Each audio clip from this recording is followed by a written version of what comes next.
Selamat malam pemirsa, saya Salma Nurfadila Wandi melaporkan dari Jakarta. Hari ini kita akan membahas sebuah peristiwa yang terus menjadi perhatian dunia, yaitu perkembangan terkini konflik di Palestina.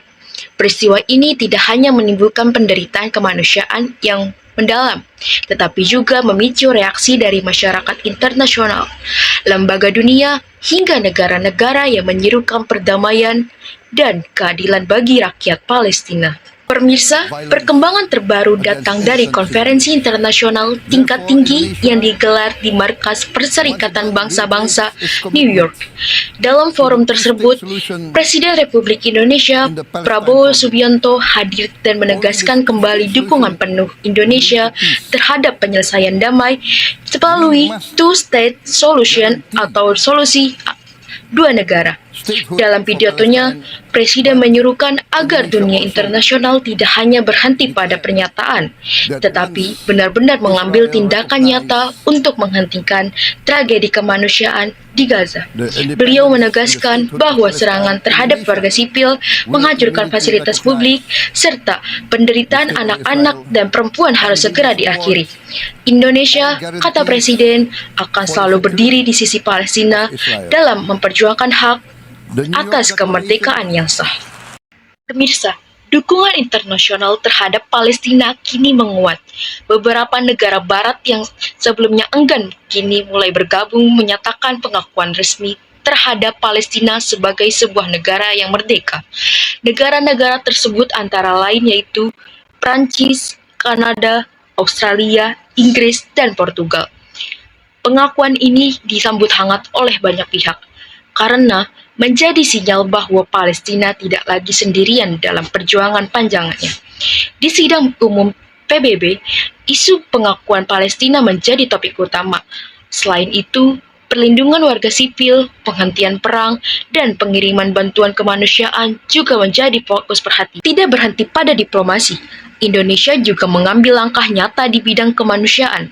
Pemerintah menyatakan kesiapannya untuk merawat warga Gaza yang terluka akibat konflik. Rencana yang sedang disiapkan adalah penggunaan fasilitas medis di Pulau Galang dekat Batam yang dulunya pernah dipakai sebagai pusat penampungan pengungsi. Fasilitas ini mampu menampung hingga 2.000 pasien, termasuk keluarga mereka. Langkah ini dianggap sebagai bentuk solidaritas sekaligus kontribusi nyata Indonesia dalam penanganan krisis kemanusiaan di Palestina.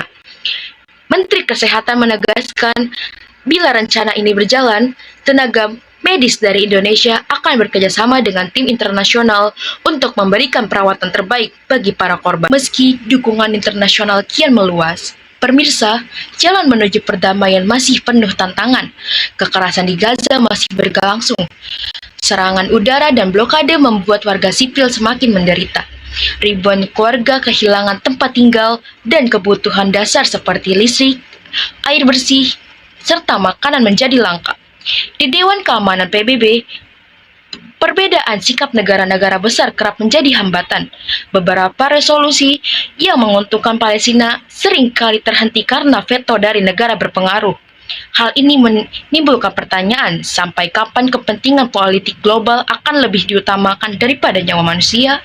Selain itu, sejumlah pengamat mengingatkan bahwa evakuasi medis maupun penampungan sementara tidak boleh disalahartikan sebagai bentuk pemindahan paksa. Hak untuk kembali ke tanah air adalah hak dasar rakyat Palestina yang harus dijunjung sesuai hukum internasional. Demikian laporan mengenai perkembangan terbaru konflik Palestina. Peristiwa ini menyisakan pelajaran penting bahwa perdamaian bukan hanya sekadar wacana politik, tetapi kebutuhan mendesak demi keselamatan jutaan nyawa. Dukungan diplomatik, pengakuan internasional, hingga langkah kemanusiaan harus berjalan seiring agar tragedi berkepanjangan ini bisa benar-benar berakhir.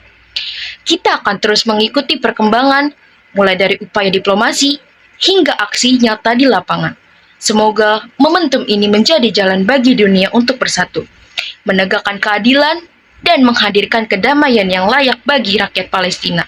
Saya, Salma Nurfadila Wandi, kembali ke studio. Terima kasih atas perhatian pemirsa. Tetap peduli pada isu kemanusiaan, dan sampai jumpa dalam laporan berita selanjutnya.